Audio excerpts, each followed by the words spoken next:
ഈശോ മിശിഹായ്ക്ക് സ്തുതിയായിരിക്കട്ടെ. ജൂലൈ 21 ഞായർ. വിശുദ്ധ കുർബാന മധ്യേ നമ്മൾ വായിക്കുന്ന സുവിശേഷ ഭാഗം ലൂക്കായുടെ സുവിശേഷം 10-ാം അധ്യായം 38 മുതൽ 42 വരെയുള്ള വാക്യങ്ങളാണ്.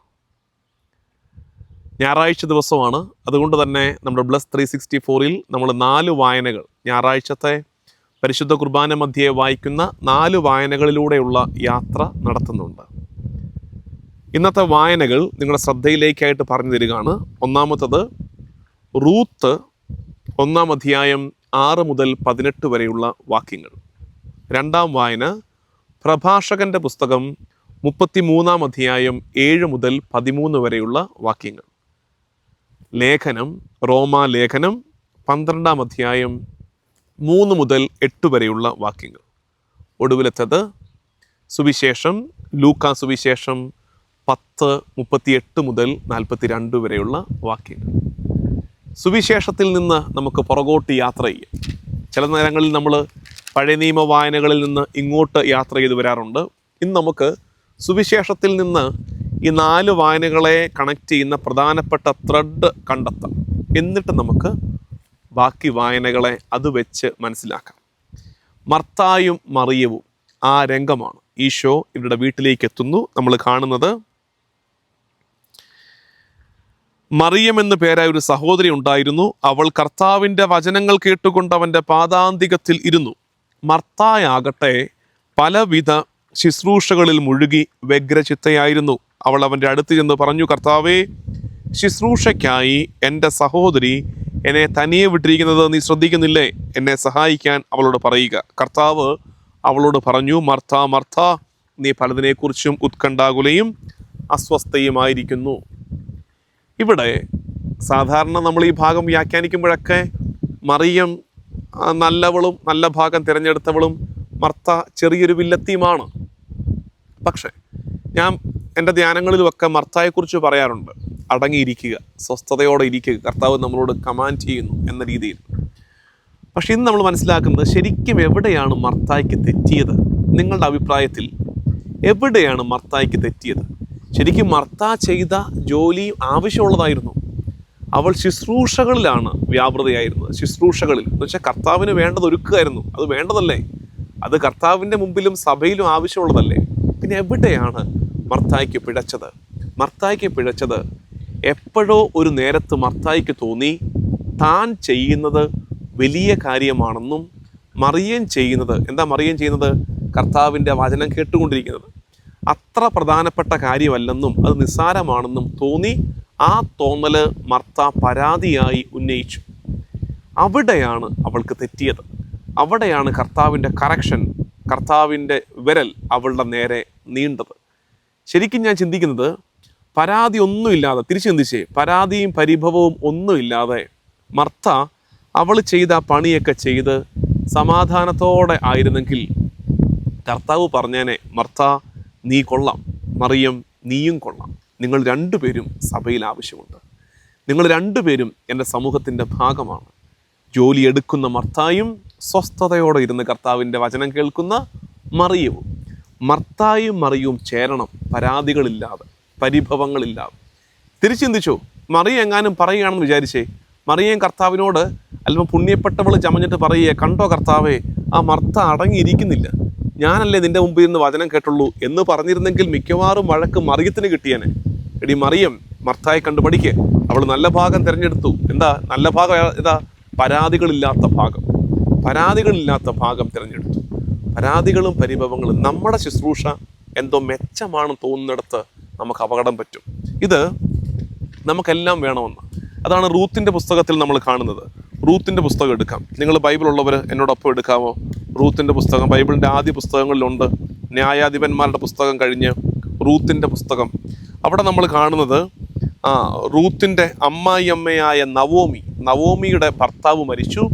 2 ആമക്കളും മരിച്ചു കഴിഞ്ഞിട്ട് പിന്നെ മിച്ചമുണ്ടായിരുന്നത് ഓർഫായും റൂത്തും. ശ്രദ്ധിക്കണം, നവോമി എന്ന അമ്മയായ സ്ത്രീ, അവളുടെ ഭർത്താവ് മരിച്ചു, അവൾ വിധവയായി. അവളുടെ 2 ആമക്കളും മരിച്ചു. ആ 2 ആമക്കൾ വിവാഹം കഴിച്ച പെൺകുട്ടികൾ, അവളുടെ മരുമക്കൾ അവളോടൊപ്പമുണ്ട്. 1 ഓർഫ, 2 റൂത്ത്. അപ്പോൾ ഈ നവോമി മരുമക്കളോട് പറഞ്ഞു കൊടുക്കുന്നുണ്ട്, എൻ്റെ മക്കളെ, നിങ്ങൾ എൻ്റെ പിന്നാലെ നടക്കണ്ട, നിങ്ങൾ ചെറുപ്പമാണ്, നിങ്ങൾ പോയി വേറെ കല്യാണം കഴിച്ചു, നിങ്ങളെ കൊണ്ട് കല്യാണം കഴിപ്പിക്കാൻ എനിക്ക് വേറെ ആമക്കളില്ല, ഇനി എനിക്ക് ആമക്കൾ ഉണ്ടായിട്ട് നിങ്ങൾ കല്യാണം കഴിക്കാൻ ഇരിക്കുകയാണെങ്കിൽ അന്ന് അതുവരെ കാത്തിരിക്കാൻ നിങ്ങളെ കൊണ്ടാകുകയില്ല, അതുകൊണ്ട് നിങ്ങൾ പൊക്കോ. പക്ഷെ ഇവർ പോയില്ല കേട്ടോ, രണ്ടുപേരും പോയില്ല, അവരവിടെ നിന്നു. പക്ഷെ പിന്നീട് നവോമി പറഞ്ഞു നിങ്ങൾ പൊക്കോ. അപ്പോൾ ഓർഫ എന്ത് ചെയ്തു? ഓർഫ നവോമിയുടെ അനുഗ്രഹമൊക്കെ മേടിച്ച് ഓർഫ പോയി. റൂത്ത് പോയില്ല. റൂത്ത് പറയുന്ന മറുപടി, റൂത്ത് പറയുന്നത്, അമ്മയെ ഉപേക്ഷിക്കാനോ കൂടെ പോരാതിരിക്കാനോ എന്നോട് പറയരുത്.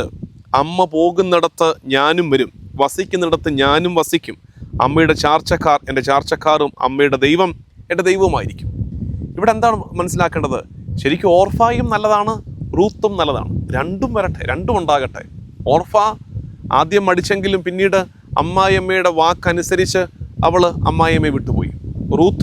റൂത്ത് അമ്മായിയമ്മ ഒറ്റയ്ക്കായി പോകുമല്ലോ എന്ന ചിന്തയിലായിരിക്കണം അമ്മായിയമ്മയോട് ചേർന്ന് നിന്നു. രണ്ടും നല്ലതാണ്, രണ്ടും വേണം നമുക്ക്. പ്രഭാഷകന്റെ പുസ്തകം 2ാമത്തെ വായന, പ്രഭാഷകന്റെ പുസ്തകം 33-ാം അധ്യായം എടുക്കാം നിങ്ങൾ ബൈബിളിൽ. പ്രഭാഷകന്റെ പുസ്തകം 33-ാമത്തെ അധ്യായം 7 മുതൽ 13 വരെയുള്ള വാക്യങ്ങളാണ് ഇന്നത്തെ ഭാഗം. അവിടെ ഈ ആശയം നമുക്കെല്ലാം വേണം, പരസ്പരം ബഹുമാനിക്കണം, എല്ലാ ശുശ്രൂഷകൾക്കും വിലയുണ്ട് എന്ന ആശയം പല ആവർത്തി വരുന്നുണ്ട്. അവിടെ തുടങ്ങുന്ന ഇങ്ങനെയാണ്: വർഷത്തിലെ എല്ലാ ദിവസങ്ങളെയും പ്രകാശിപ്പിക്കുന്നത് സൂര്യനാണെങ്കിൽ ഒരു ദിവസം മറ്റൊന്നിനേക്കാൾ മെച്ചപ്പെട്ടതാകുന്നത് എങ്ങനെ? നമ്മളെയൊക്കെ സൃഷ്ടിച്ചത് കർത്താവാണെങ്കിൽ ഒരാൾ മറ്റൊരാളേക്കാൾ മെച്ചപ്പെട്ടതാകും. എല്ലാവരും വേണം, എല്ലാവരും തുല്യരാണ്. കർത്താവിൻ്റെ നിശ്ചയമനുസരിച്ചാണ് അവ വ്യത്യസ്തമാകുന്നത്. നമുക്കിടയിലുള്ള വ്യത്യാസങ്ങൾ കർത്താവ് നിശ്ചയിച്ച് നൽകിയിരിക്കുന്നതാണ്. 11-ാമത്തെ വാക്യം: കർത്താവ് തൻ്റെ ജ്ഞാനത്തിൻ്റെ പൂർണ്ണതയിൽ അവരെ വിവേചിക്കുകയും വ്യത്യസ്ത മാർഗങ്ങളിൽ നിയോഗിക്കുകയും ചെയ്തു. കർത്താവിൻ്റെ അറിവിൻ്റെ പൂർണ്ണതയിൽ നമ്മളെ ഓരോ ദൗത്യങ്ങൾ ഏൽപ്പിച്ചിരിക്കുന്നതാണ്. 13-ാമത്തെ വാക്യം: കുശവൻ്റെ കയ്യിൽ കളിമണ്ണ് പോലെയാണ് സൃഷ്ടാവിൻ്റെ കയ്യിൽ മനുഷ്യർ. അവിടുന്ന് തൻ്റെ ഇഷ്ടമനുസരിച്ച് പ്രവർത്തിക്കുന്നു, ഇഷ്ടമനുസരിച്ച് അവർക്ക് നൽകുന്നു. നമ്മൾ കേവലം കുശവൻ്റെ കയ്യിലെ കളിമണ്ണാണ്, അവൻ്റെ പദ്ധതിയിൽ നമ്മൾ പ്രവർത്തിക്കുന്നു. ഇനിയും വരട്ടെ ലേഖന ഭാഗം, റോമാലേഖനം 12-ാം അധ്യായം 3 മുതൽ 8 വരെയുള്ള വാക്യങ്ങളാണ്. ഒരേ ആശയമാണ് ഇന്നത്തെ ധ്യാനങ്ങളിൽ, ഇന്നത്തെ എല്ലാ വായനകളിലൂടെയും നമുക്ക് ലഭിച്ചിരിക്കുന്നത്. റോമാലേഖനം 12-ാം അധ്യായം 3 മുതൽ 8 വരെയുള്ള വാക്യങ്ങൾ. അവിടെ പൗലോസ്ലീഹ പറഞ്ഞു തരുന്നുണ്ട്: എനിക്ക് ലഭിച്ചിരിക്കുന്ന കൃപയാൽ പ്രേരിതനായി ഞാൻ നിങ്ങളോട് പറയുന്നു, ഉള്ളതിലധികം മേന്മ ആരും ഭാവിക്കരുത്, മറിച്ച് ദൈവം ഓരോരുത്തർക്കും നൽകിയിരിക്കുന്ന വിശ്വാസത്തിൻ്റെ അളവനുസരിച്ച് വിവേകപൂർവം ചിന്തിക്കുവിൻ. നമുക്ക് നൽകപ്പെട്ടിരിക്കുന്നത് വെച്ച് ജീവിക്കുക. വേറെ ഒരാളോട് കമ്പയർ ചെയ്യാൻ പോകണ്ട, മറ്റൊരാൾ നമ്മളെക്കാൾ മെച്ചമാണെന്നോ മോശമാണെന്നോ ചിന്തിക്കേണ്ട. നമുക്ക് ലഭിച്ചിരിക്കുന്നത് വെച്ച്, അതാണ് 6-ാമത്തെ വാക്യം, നമുക്ക് ലഭിച്ചിരിക്കുന്ന കൃപയനുസരിച്ച് നമുക്കുള്ള ദാനങ്ങളും വ്യത്യസ്തങ്ങളാണ്. പലതിലും വ്യത്യാസമുണ്ട്. ഈ വ്യത്യാസങ്ങളിലാണ് സഭയുടെ സൗന്ദര്യം.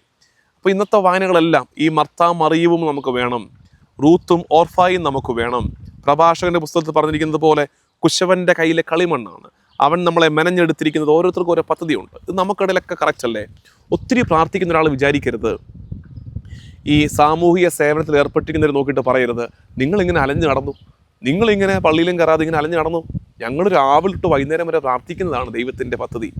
പ്രിയമുള്ള പ്രാർത്ഥനക്കാരാ, നിങ്ങളെ നമുക്ക് വേണം, പ്രാർത്ഥിക്കുന്നവരെ ദൈവത്തിന് വേണം. ഒപ്പം അതുപോലെ ആർദ്രതയോടെ അലിവോടെ പ്രവർത്തിക്കുന്നവരെയും വേണം. ഇനി തിരിച്ച് ഒത്തിരി കാര്യങ്ങൾ ചാരിറ്റിയൊക്കെ ചെയ്യുന്നവർ തിരിച്ച് നോക്കിയിട്ട് പറയരുത്, ഇവരെന്നതായി രാവിലെ തൊട്ട് വൈകുന്നേരം വരെ കുത്തിയിരുന്ന് പ്രാർത്ഥിച്ചുകൊണ്ടിരിക്കുന്നത്, ഞങ്ങളെപ്പോലെ പാവങ്ങൾക്ക് വല്ല ഉപകാരവും ചെയ്യണ്ടേ? അരുത്. അങ്ങനെ പറയുന്നവരോടുകൂടി ചെയ്യുന്നതിൻ്റെ മെച്ചം പോയി.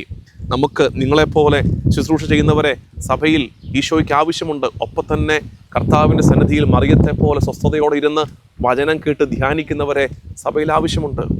നമുക്കതുകൊണ്ട് അങ്ങനെ ചിന്തിക്കുമ്പോണ്ടല്ലോ അസൂയ ഒഴിവാകും, കലഹം ഒഴിവാകും, ഭിന്നിപ്പ് സഭയിൽ ഇല്ലാതാകും. എല്ലാം വേണം. പൗലോസ്ലീഹ പറയുന്നത് പോലെ കൈയും കണ്ണും കാലും ചെവിയും നാവും ഒക്കെ സഭയിൽ വേണം. നിങ്ങൾ നാവാണ്, മറ്റൊരാൾ ചെവിയാണ്, മറ്റൊരാൾ കണ്ണാണ്, വേറൊരാൾ കൈയാണ്, വേറൊരാൾ കാലാണ്. ഇതെല്ലാം കൂടെ ചേരുമ്പോഴാണ് സഭ ഏറ്റവും മനോഹരമായി ദൈവത്തിരിഹിതം നിറവേറ്റുന്നത്. നമുക്ക് പ്രാർത്ഥിക്കാം.